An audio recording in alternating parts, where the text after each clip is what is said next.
Hi, I'm Kaylin Lepre with Mammoth Lakes Tourism, and today we're with Dave Marquart, who is an interpretive naturalist for California State Parks, and he's going to educate us on birding today. This segment is brought to you in part by the National Forest that wants to remind you to leave no trace. So not feeding the wildlife is super important because it alters their behavior and can ultimately kill them, which is not good. So let's keep our wildlife wild and alive. Dave, thanks so much for being with us today. Thanks for having me.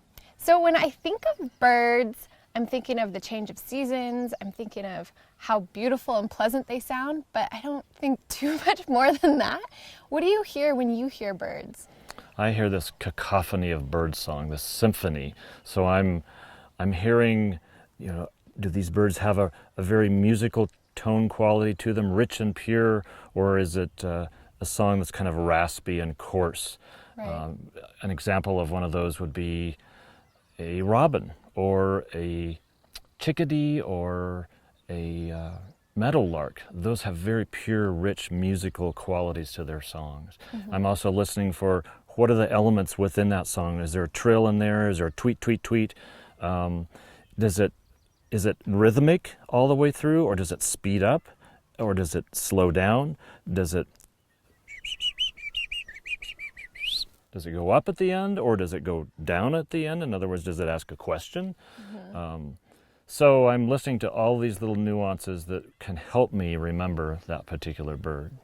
Right. So, is there a difference between a bird's call and a bird's song? There is. A bird's song is usually longer. Sometimes it's more musical, sometimes it's not.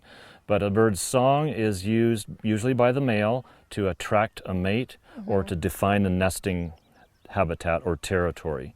A bird call is something that birds issue all year round, maybe just to let other birds know where they are. It can be as much as a single note, but there can be a variety to that single note. It could be a chip or a whit or a tseet or a zink, or all kinds of different call notes can be heard from birds. Right. All kinds of stuff depending on what they're trying to get across too, like if they're trying to mate or if they're doing a warning. Right. That's different, right? Mm-hmm. Right. So we have a bird, and we call it the cheeseburger bird based on of the way it sounds, cheeseburger. How does that help us become better birders with making little rhymes like that? Well, you're associating something with that particular bird. In that case, that bird that we're talking about, the chickadee, which is kind of a very high-pitched musical song.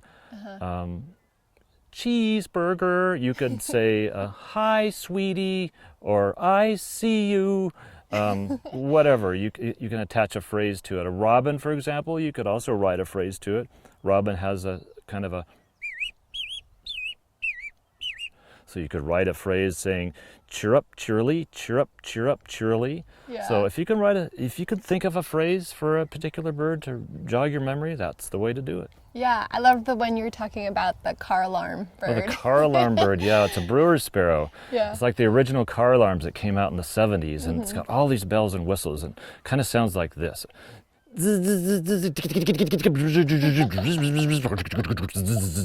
All these cascading phrases, all kind of descending. But it's peaceful. A plain little bird, yeah. Yeah. Yeah, that's too funny. How did you begin in birding? How did you start off?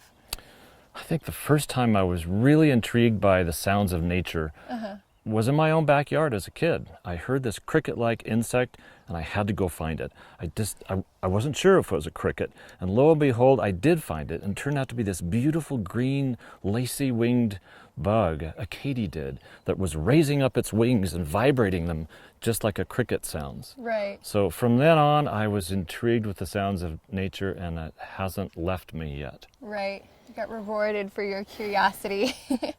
And that brings me to, what is the value in understanding and knowing what the birds are sounding like?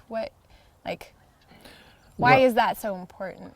Well, for a lot of people, and for me, listening to birds requires a certain kind of personality, or the development of a kind of personality. You have to be patient. You have to be comfortable detaching from all of your electronic devices, leaving them behind, and just going out and sitting amongst nature and being a patient listener. Some people find that difficult work. Others find it real energetic and energizing. But in connecting deeply with nature, I feel like we can also connect with a deeper part of ourselves. Right. I have to agree. And there's something, it's quite a skill to be able to listen, Oh, yes. turn off, and not process anything but what you're hearing, and learning a lot about nature through that way, and learning a lot about yourself, like you said. So this is a lot of incredible information. How do some of our viewers learn more about birding, or how can they get in contact with you? We've got bird walks we offer here at the county park and the State Reserve Boardwalk every Friday and Sunday mornings at 8. They're free.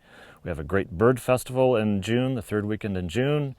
We've got birding by ear workshops in late May and early June. If anybody's interested in any of those, they can email us at the Mono Lake Tufa State Natural Reserve, and that email address is mono.lake@parks.ca.gov.